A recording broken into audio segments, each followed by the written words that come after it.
Hi, everyone. Welcome. Thanks for being here. I'm Liam Julian, Vice President for Programs and Public Policy at the Sandra Day O'Connor Institute. And this is the Public Square, a space for civil conversation about ideas that matter. One of the pillars at our institute is civic engagement.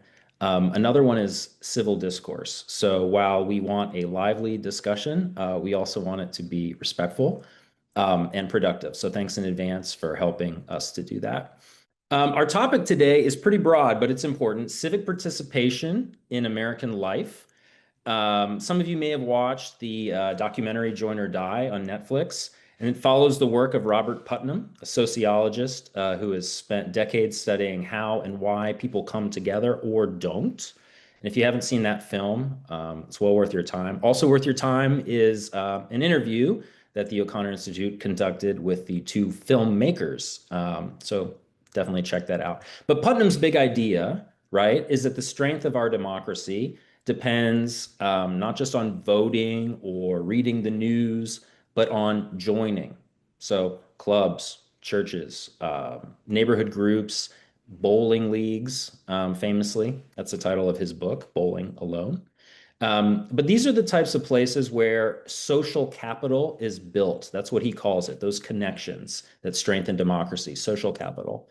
And Putnam has shown how that kind of community connection has actually been declining in America for decades.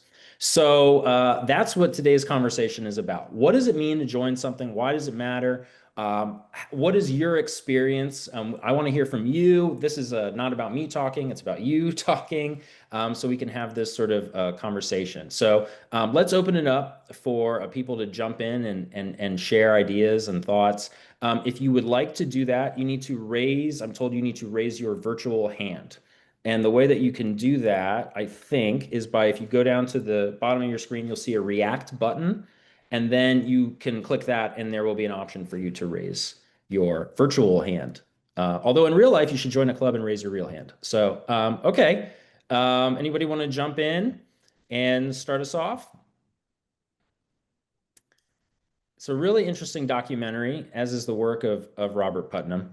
Um, and we can actually start it off with a poll. Might be a good way to kick it off, is by asking a poll question for our audience here.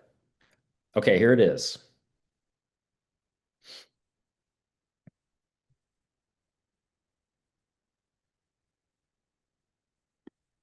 Okay. And we'll get everybody to do that poll, and then we'll take a look at the results of that. But yeah, I'd be interested if anybody who watched the documentary, what your thoughts were on it. I had several thoughts about it. Some I felt that I was very inspired and supportive of the ideas, and then I had some questions actually about the documentary. I'm not sure if other people felt the same about the work of Robert Putnam. One of the sort of questions that I had and was sort of the idea that if these indicators have all been sort of declining since the 1950s, if membership in organizations is down, what does that mean? Does that mean that the 1950s were a better time for American democracy? Is that the takeaway?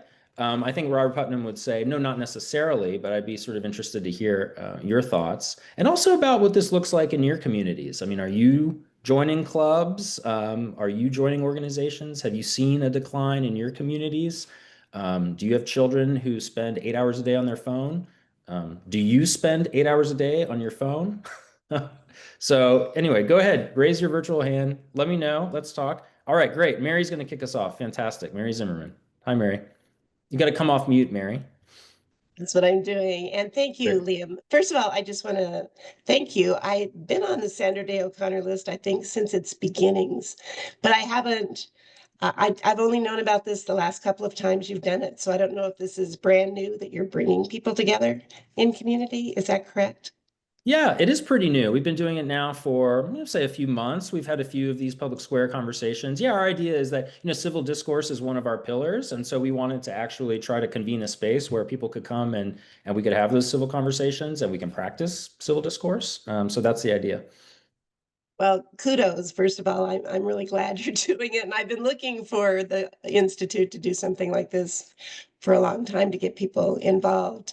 Uh, and I believe that there is a sense of community here that you've formed, which is right on point with the topic today. I mean, this is a way. I'm surprised. I do training in different things online. One of them is training in empathy. And I'm amazed that it can translate on Zoom, something like that, that seems to be so, needing the physical energy of somebody in front of you to talk about it. So I think this is a great idea. So I just wanted to add that. Thank you, Lynn. Oh, thanks. Thanks, Mary. Yeah, this is, we're a national organization, so it's kind of hard to get everybody together in one room because people are from all over the place. So we have found, to your point, Mary, that these Zoom sort of discussions can engage people in similar ways and can create that sort of empathy. I think the filmmakers of Join or Die would say that is a good to have, but not the best. The best would be in your local communities to be engaging face to face. And the filmmakers actually made the point that, they started making their film in 2017, of course, and while making it, COVID happened. And so it was kind of a really sort of interesting sort of test of their theories. And from their perspective, people came out of COVID saying, yes, Zoom works to a degree, but the best way is to sort of have those sort of face to face, which in an ideal world we would be doing. So, but thanks, Mary. Okay, Cynthia. I, uh, in thinking about this, I don't really join clubs, but I do a lot of volunteering, both with political party, but also I've been a volunteer at animal shelters, women's shelters. After I retired, I joined AmeriCorps and taught computer literacy, English as a second language. So there, I feel like I'm active, but when I think back on it, I don't join clubs, so I don't know how that fits into the idea. I was surprised in looking back at high school. Uh, we had a lot of clubs, but I never joined any of them. But I started helping out with political campaigns before I could drive. My mom used to have to drive me to so that I could stuff envelopes and stuff.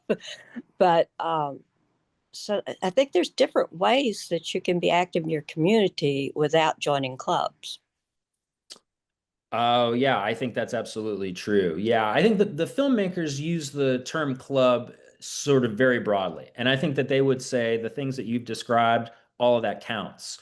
Basically, it's just sort of being civically engaged in community organizations. And it sounds like you've been doing that. Whether it's through the organizations you've joined or through, the chess club or something like that. I think doesn't make as much of a difference as just that joining element, if that makes sense. There was a question in the chat to your point, Cynthia, where you said about clubs and not sort of seeing people join them. When did the civic engagement downward trend start? And the data shows it started sort of in the 1950s, but really picked up in the 60s when you see its drop off in all different types of civic engagement. So, Cynthia, to your point, it's not just clubs, but it would also be sort of membership in congregations at church. That starts to really downtrend in the 1970s. And that used to be one of the core ways that people were engaged with their communities was through their church. But it's also union membership. But then it's all these other organizations, whether or not they're called clubs specifically, but it's just generally sort of an organization that you're part of in your community. Yeah. So that's the idea. Thanks for sharing, Cynthia. Um, Looking into the chat here, there's a lot of people in the chat. If you guys want to raise your hands and talk, you could do that too. Um,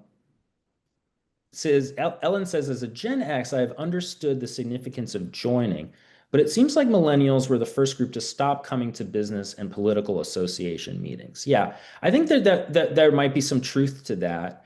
One thing to sort of kind of think about is all of the sort of societal sort of pressures that kind of push against joining clubs and organizations.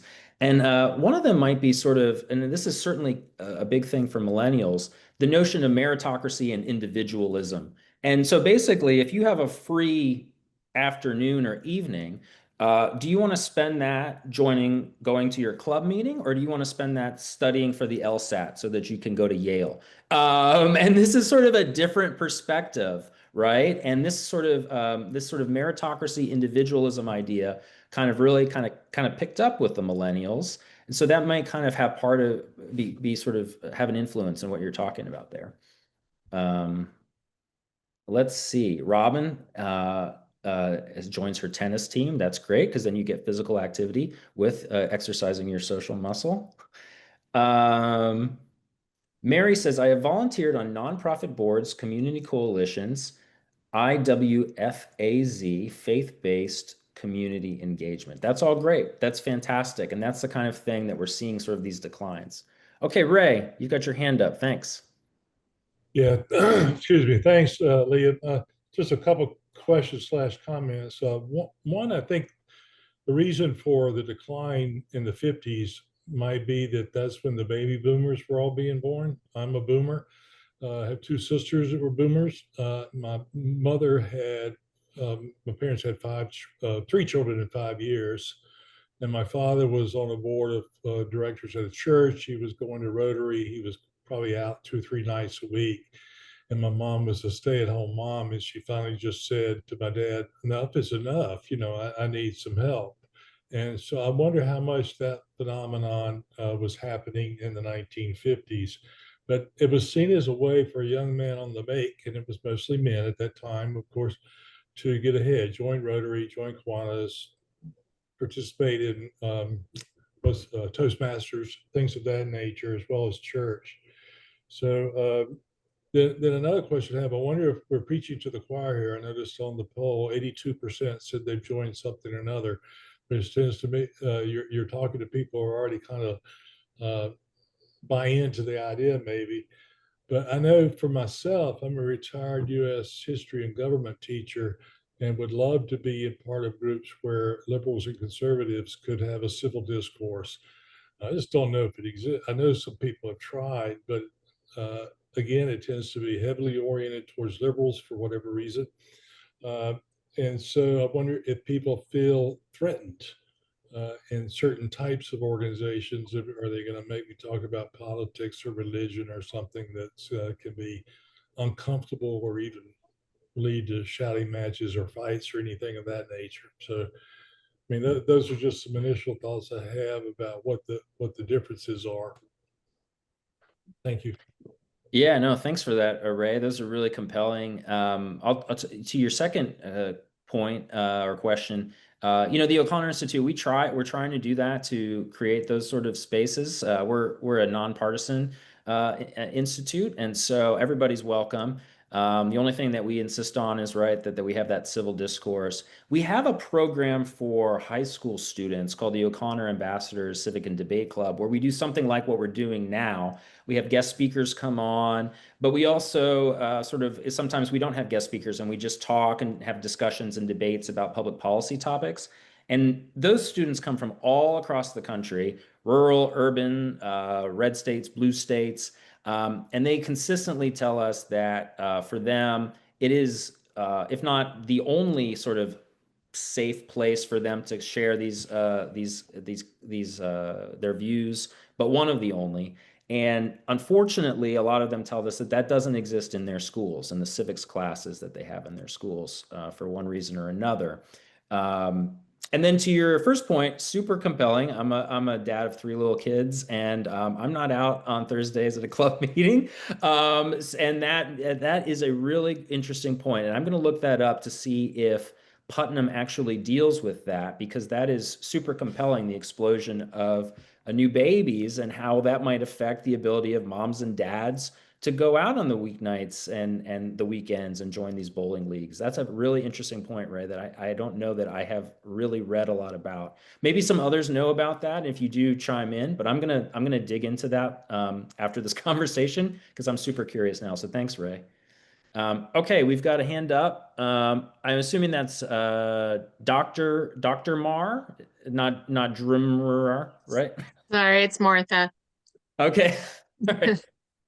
So I'm with Ray. I'm a longtime social studies educator and in social studies education in schools. So this issue super concerns me. But I've been wondering about the socialization, factor of schools. Like even within schools, that used to be the social hub. And I'm seeing like when I go around to the high schools in my district, I see less clubs, or I see kids participating mostly only for the educational resume versus, hey, we live here, we love this place, that kind of a thing.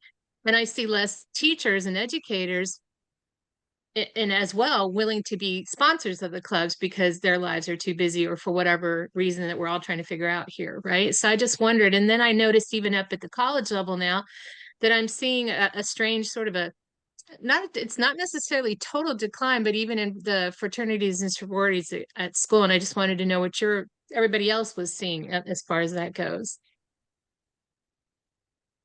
Yeah, that's a good question, and you're right. So I think that does, to raise a point, not just about the sort of baby boomers and new babies, but just the fact that everyone has become so busy, and how has that sort of impacted, club membership with the free hours that you have? What do you do with them? What can you do with them? That's a really good question. Frats and sororities. Also, yeah, that is not they're that the membership in fraternities and sororities, I believe, has declined along with all these other sort of clubs. Now, maybe you think that's not as big of a deal if there are fewer frat bros. I don't know, but I think it is indicative of what we're seeing, generally speaking. Yeah, that's a good points. And also, yeah, I mean, I'd be really interested to hear from educators because what we have at the O'Connor Institute been studying more and more is how difficult it is for educators to actually create places in their classrooms to sort of have the kind of sort of quality civic education and conversation that used to happen.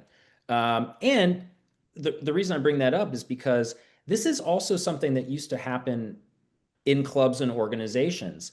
And it wasn't necessarily so overt, where thanks for coming to the Rotary Club tonight, we're going to talk about how the government works, but it was that you practiced it. If you were in the Rotary Club, you needed to sort of have a motion. You needed to have a discussion with people who disagreed with you. You needed to work with members of the community and the government of the community to whatever you were going to do, put a new thing at the park or whatever the case may be. So you were actively sort of participating in civic education, so to speak. And that doesn't exist as much anymore. Yeah, Mary. So just to chime in, 'cause I'm in a lot of groups, and one that came up just accidentally because I love World Cafe formats where we have the big group and then we go into small groups to carry on the discussion, so we get a little bit more input from people. But one of the places that I found community was, I don't know how many ladies are on the call, but Eileen Fisher Clothing. I don't know if you're familiar with Eileen Fisher, but Eileen Fisher has a great gathering of their adult learners that just want to get together and talk about life, talk about our challenges, and they do a great format. But I think people are hungry for that kind of community, any kind of community. But I'm amazed at the caliber of people that are on that Eileen Fisher call that have great things to say when we break into the small groups. I think that can build community. Sometimes a large group, like I'm surprised that a lot of people don't have their cameras on in this meeting, for instance, because it removes you from each other a little bit. And I'm not trying to be critical of people who don't have their picture, don't have their visual on, but yeah, I think there's a hunger for it, Liam. Yeah, yeah. It's interesting that you say that about the hunger because I think that we are sort of seeing some indicators in the data from younger people, like I'm talking like Gen Z, Gen Alpha, who kind of really came of age to some degree with COVID, with screens. And Mhm. what we're starting to see is a little bit of a rejection of that in that cohort. Now they're still on their phones a lot, but there is beginning, from what I can tell in the data, to see sort of like the rumblings of people saying, no, this isn't working. We need more than that. So maybe we're sort of at a low point and we're coming sort of out of this. Maybe we'll see a renaissance in joining. I don't know. I saw we have a co-CEO for Girl Scouts in the chat who put something in the chat. So thanks for that. And I'm pretty sure, you can correct me if I'm wrong, but I'm pretty sure Girl Scouts started as like a club, right? It was like a few girls, and then wasn't there somebody who just was like kind of, and then this just blossomed into the organization that it is today. So that's really interesting. Um, Liam, I'm sorry, I'm having a hard time finding my hand raising thing. I'm not sure what's oh, happening. But I'm Mary Mitchell, and I'm one of the co-CEOs for Girl Scouts. And hi, how are you all? Good to see everyone this morning. And I will say that we've seen this trend for many years, for at least 10 years, if not more, maybe 20. That's sort of this decline. We've been watching it across the country on a large scale in terms of less girls and families participating, and or more families participating in a more sort of program level, like a multi-level fashion versus just having younger girls and older girls. We now see, families trying to coalesce together to offer that experience for girls, as many girls as possible with as many parents as possible. And so that's a new interesting trend. Like we'll just sort of make sure that, that girls get the experience, but it's going to take more of us in order to get that done. So, but we have seen a national decline in membership, and we've been talking about this for about 20 years. So they're across the country as well as Girl Scouts overseas. And so it's an interesting phenomenon to watch. yeah, that's fascinating, Mary. I'd be interested. So you've been seeing that decline for decades. What are some strategies that you guys have used to sort of try to do what you can to mitigate that?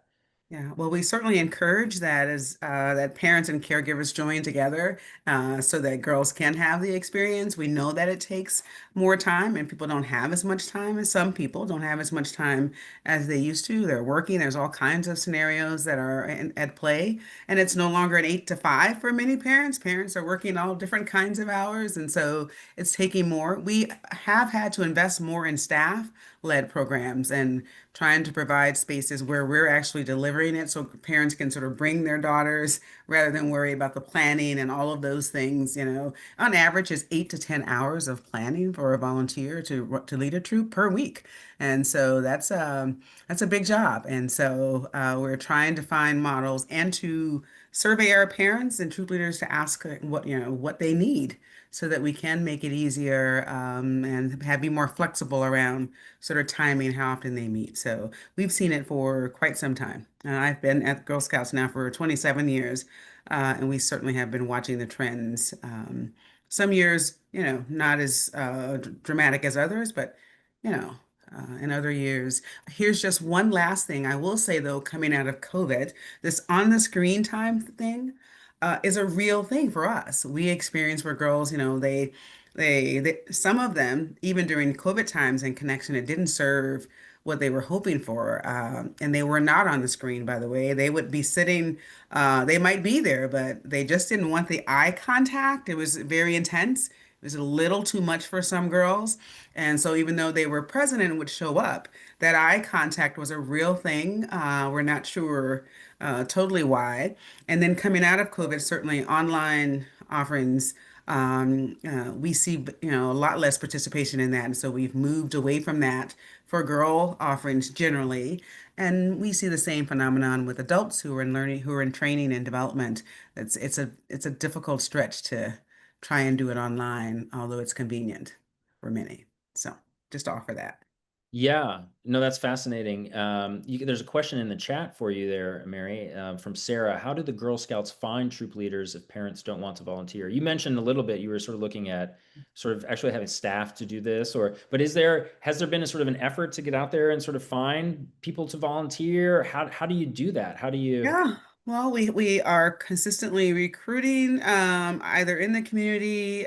People can find information on our website. Our staff are highly active in that. We partner with other organizations to provide services. And so we work with our marketing and communications team to spread the word that volunteers are always needed to support girls.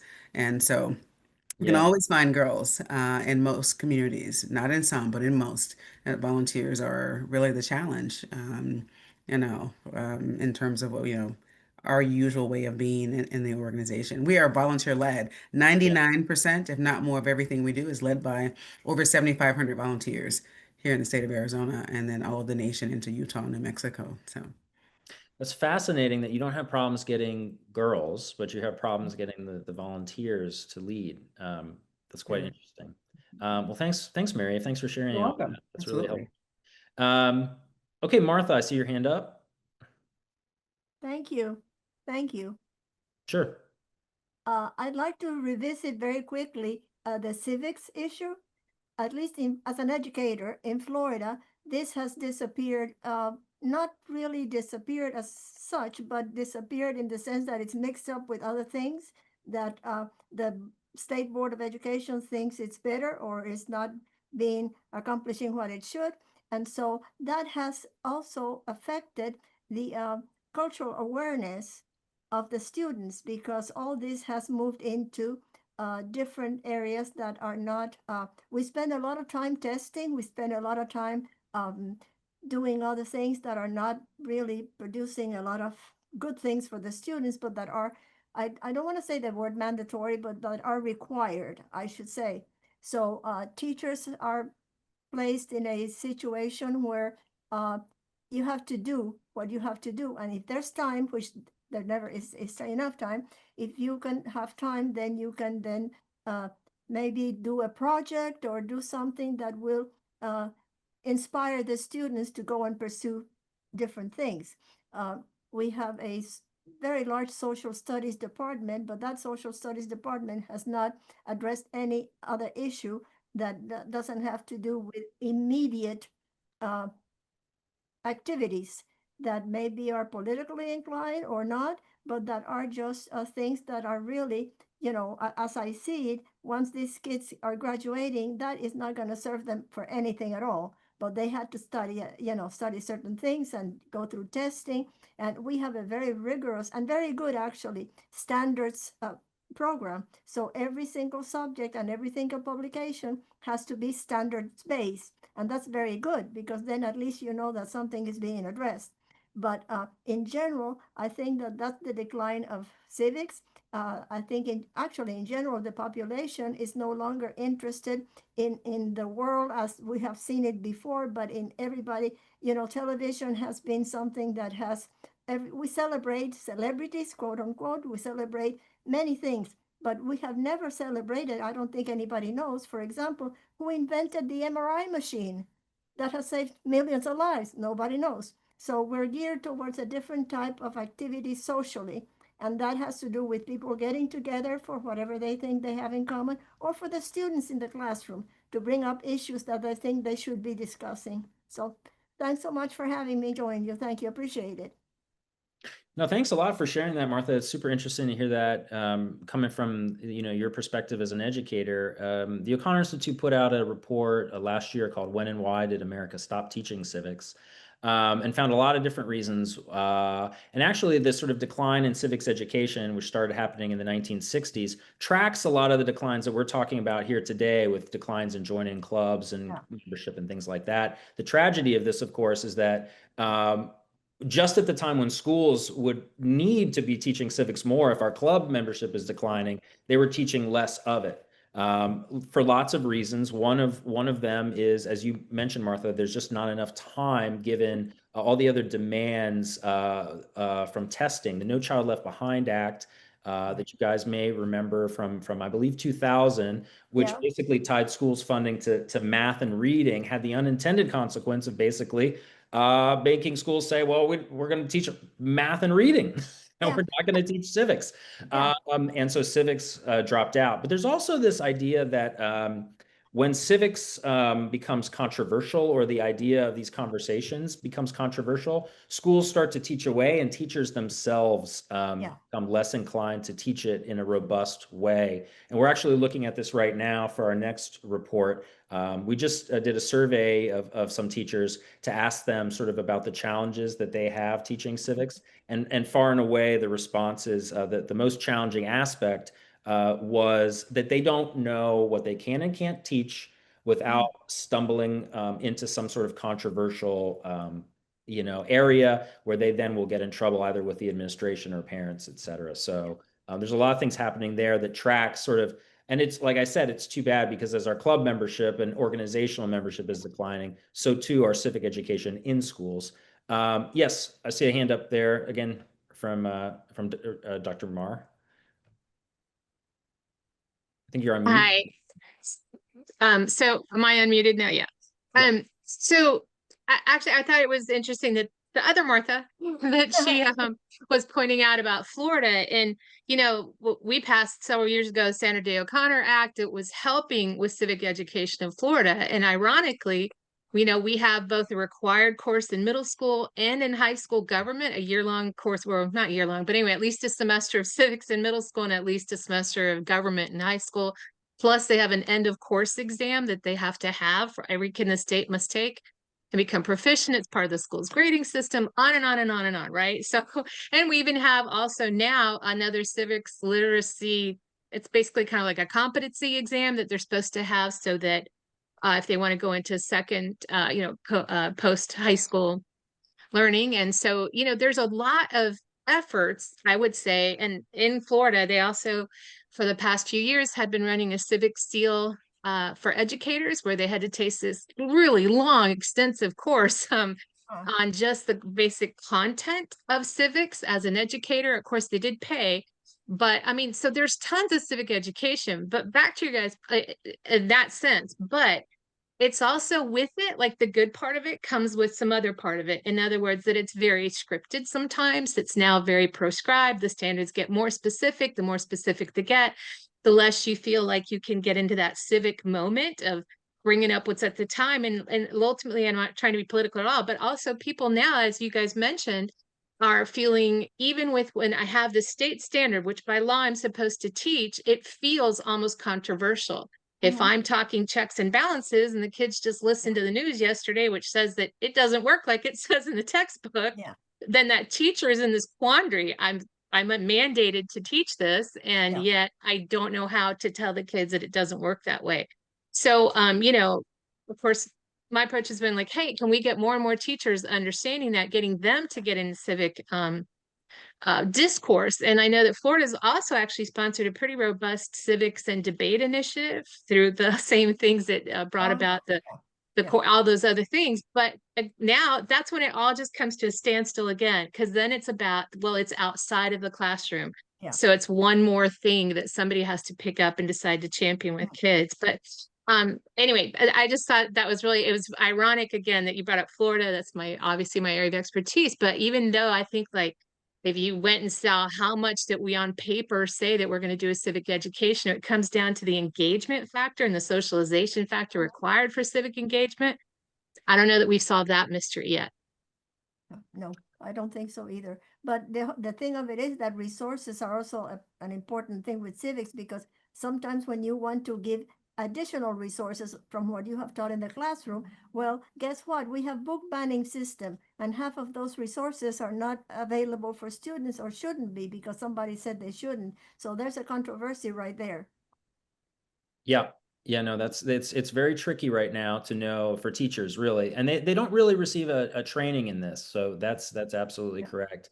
There was a question in the chat about, do the data show any correlation between the rise of social media and the declines in joining? Yes. And interestingly enough, the work of Robert Putnam, where he starts to show these declines in joining in the 1950s, he's linked a lot of it to television.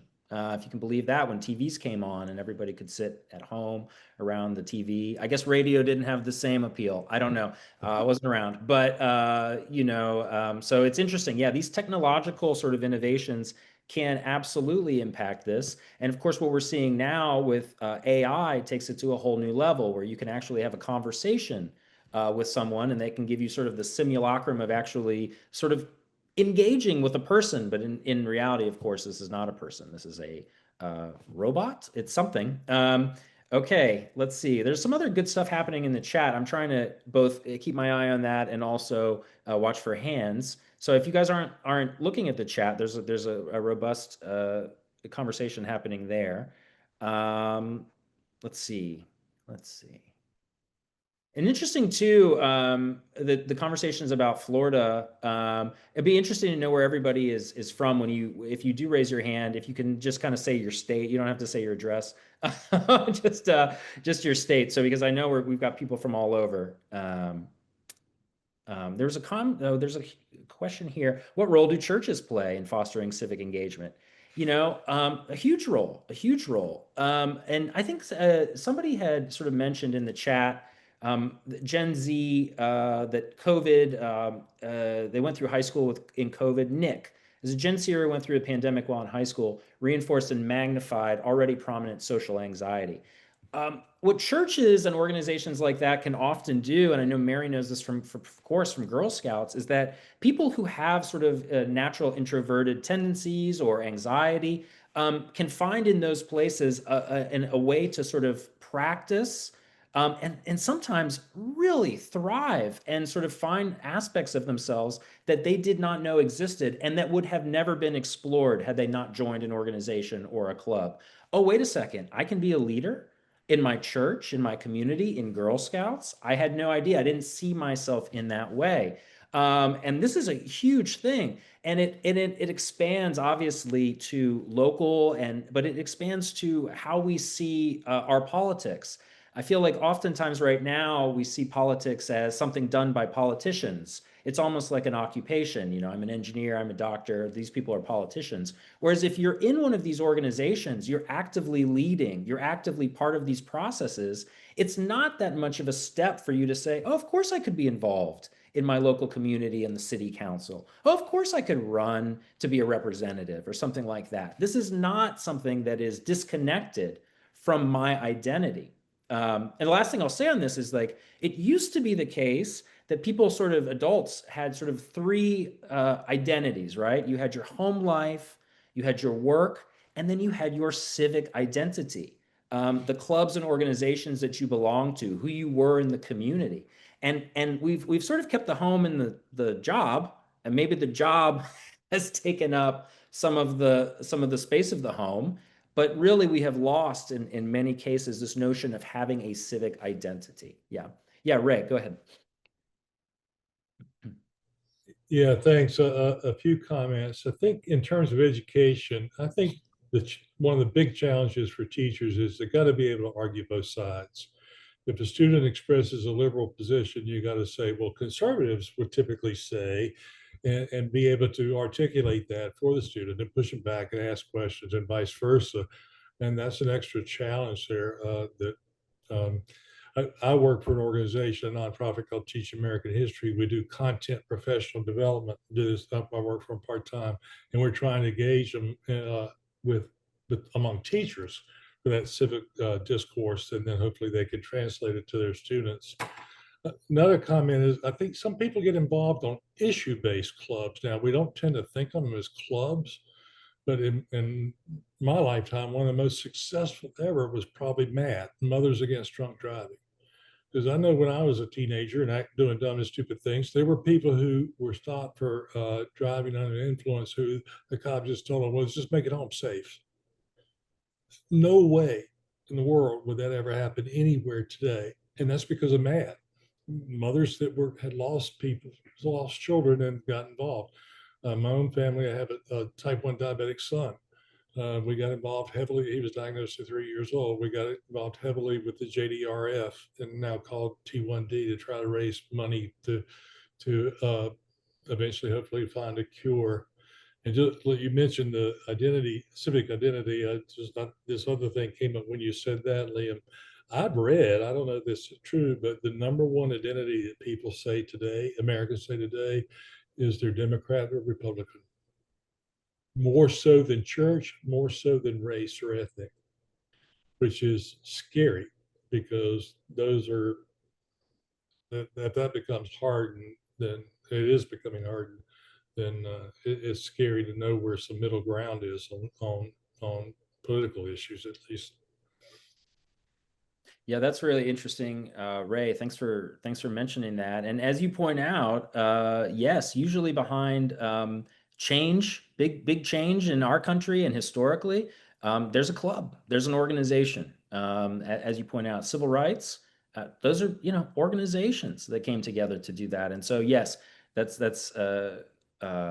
but and also yes, agreed that if your primary identity is political party, potentially that could be problematic. I could see that. Kate, go ahead. I see your hand up. We haven't heard from you yet. Thanks, Kate. Hi there. I apologize for my screen being off, but I may be in transit, so I thought it was a wiser option. I I just first of all want to say thank you. This is just refreshing for lack of, I mean, so many things that people have said have resonated with me. I'm of a generation that remembers MAD. I was a kid then, but to his point, I do think of our many of our reasons to get involved are surrounded, are based on issues and things we believe in and whatnot. But for me, I think we've lost the civil part of civil discourse. My son actually attended Camp O'Connor very recently, and that's how I found my way to this chat. And for me, I'm hoping to find new ways to help start local outlets for kids, because what I realized in my son's attending that was I found it from an ad on Facebook. They say Big Brother's listening. Well, that's absolutely true, because I was looking for leadership opportunities, and thanks to your wonderful media department, they found me. But what I realized was so many of the kids that attended that program, it wasn't through the school. It wasn't through their local government. It was literally moms like myself, dads also, that were just looking for a way to get their kids involved, not in blue, not in red, just in what it used to be a good civil servant, a good human, a good volunteer. And I've been back about a month with my son since he returned from that camp. And frankly, the end of school, we're in New York City, so our school was still in session when he attended. So I haven't gotten very far, but what I'm hoping with this is to connect with other, whether it be educators or volunteers or whatnot, just to find a way to find those opportunities, because as many have stated, it's very tricky in schools now. I want both sides taught. I want my child to know this, to Ray's point, this is what this side will say, this is what the other side will say, and let them determine whether, be it from their family values or their belief systems, but a good way. But more importantly, I'm trying to raise good humans. I have an 8th grader, a 6th grader, and a 3rd grader. And it's hard with the things that are on TV these days. It's not civil anymore, regardless of which side you believe in. There is no civil. And it is a shame. And it is, I don't know. I'm just hoping from this, like, Camp O'Connor was a gift to me as a mom. I'm on our local school board. I was just elected in our school leadership team and PTA, all the things that you do to try to improve your situation. But frankly, it can't be all, parents work. This isn't the answer, and we have to find a way. I'm just so encouraged by every single person that's spoken, and I apologize that I'm rambling, but like, this is the sort of thing I was looking for. And it's just funny that I found it by way of a program through my child. And it's just, kudos to so many of you that are clearly doing so much in your communities, but these are the things we need to do to find the way to make it better. Thank you, Kate. Yeah, and I'll just for a few things that Kate said there, joining the PTA. It's actually interesting. Robert Putnam's wife, back in the 1990s, he's the sociologist who did all the work on this. She mentioned to him, this was in the 1990s when everything in America was like, everybody was like, this is great. She mentioned to him, hey, they're having trouble getting parents joining the PTA. And that was actually the beginning of his research. So kudos to you, Kate, joining the PTA. For those of you who don't know, Camp O'Connor the O'Connor Institute puts on every summer a week-long, we call it a civics boot camp for middle school students. And we do it in Phoenix. They come to the Sandra Day O'Connor College of Law at Arizona State University. We just did it in the past June. We had 108 campers from, I think, 32 different states. So we take them on field trips. They go to the legislature and they go on the House floor and they meet with the the House leader. They met with Governor Katie Hobbs, and then they have civics instruction at camp, and they sort of put on sort of they're effectively running a campaign while they are there. So it's all sorts of good. I would encourage you to check it out. I know we're coming up on time, so we have one more poll that we want to do before we wrap up, and then we'll go to Paula and Kate, and then I guess we'll kind of wrap it up. But this has been a great conversation, and thank you all so much for engaging. Paula, go ahead.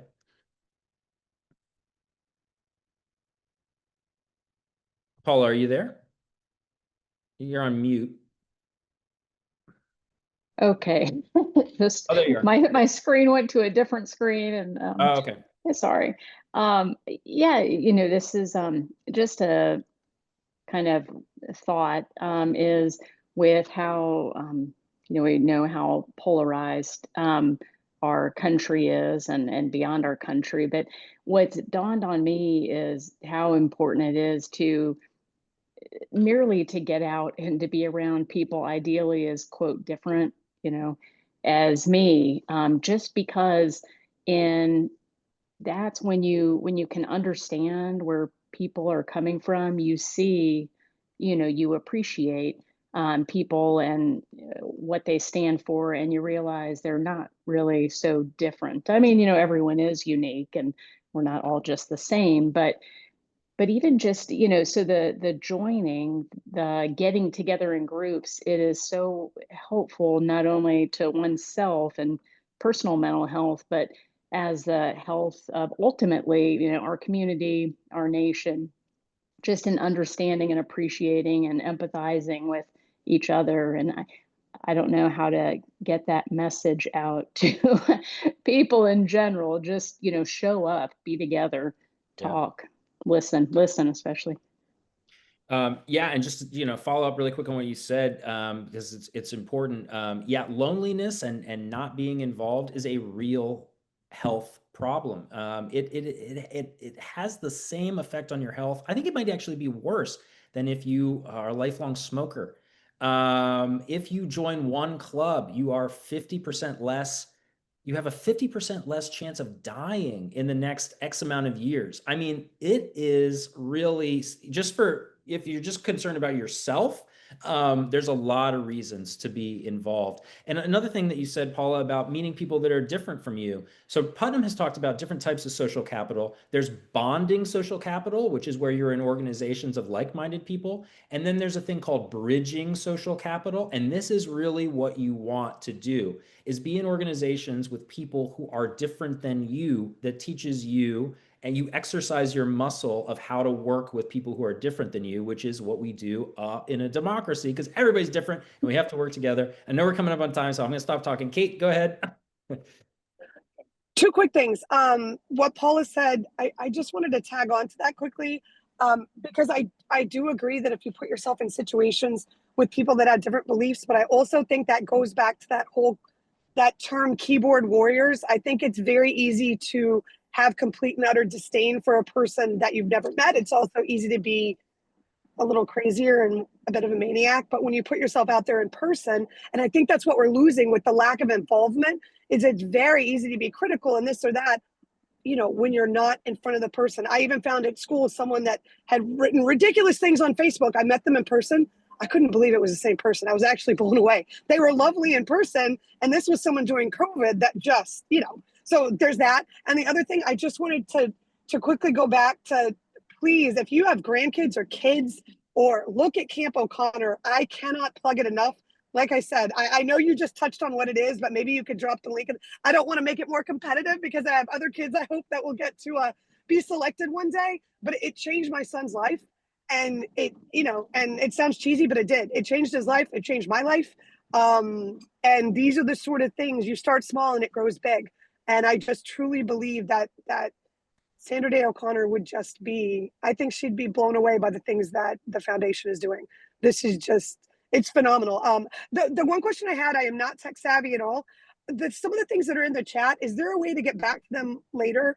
I'm of a generation that, we didn't have email when I was little. So I'm still learning things, and you've dropped a lot of helpful things in there. But once this ends, I'm not sure, is there a way it can, I can email someone to get some of this information, because you cited a lot of helpful things, and I saw some other people put things in the chat I'd just like to look up later when I have time.